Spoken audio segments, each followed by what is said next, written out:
A final technique that will help to make your work more enjoyable to read is the use of repetition. Some students find using repetition somewhat difficult because they may not know what word or phrase they will need to highlight. Let's look at an example.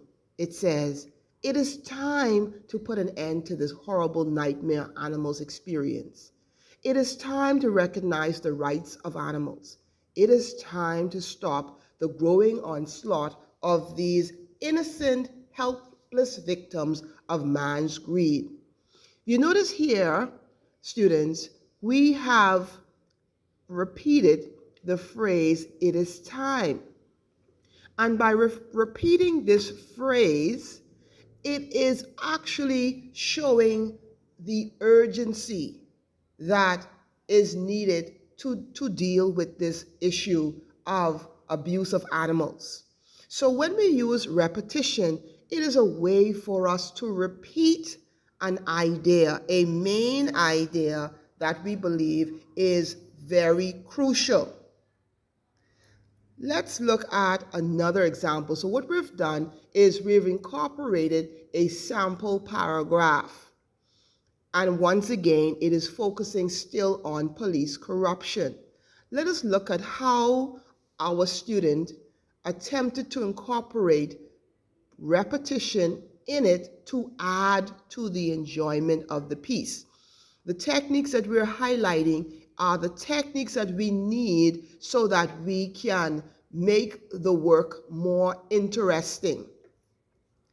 Police corruption is one of the major reasons people despise the police.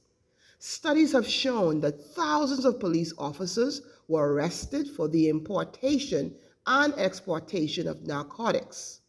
Officers who are importing the drugs are a disappointment, disgrace. I cry shame on them. We're going to stop right there. So notice our focal point are the officers, and that phrase is repeated at least 3 times.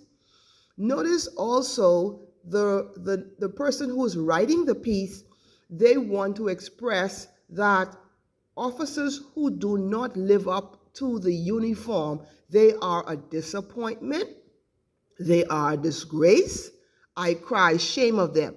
All of these 3 lines, these 3 sentences, they're communicating a similar idea, and that is that the police officers are a disappointment, but they did not use the same words to communicate that idea. They used different words to communicate this idea.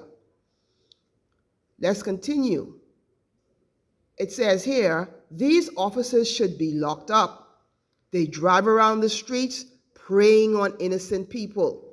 Notice the words innocent people. They repeat that several times. Innocent people. They threaten, here it is again, innocent people. The same innocent people. Once again, they say it once again. So this student is emphasizing that people who should not be targeted are often being targeted by the police. And they feel that those persons are innocent. So they are repeating this particular phrase at least 3 times. So notice in the example that I've shown you, when we're using repetition, the words or phrases are being said at least 3 times.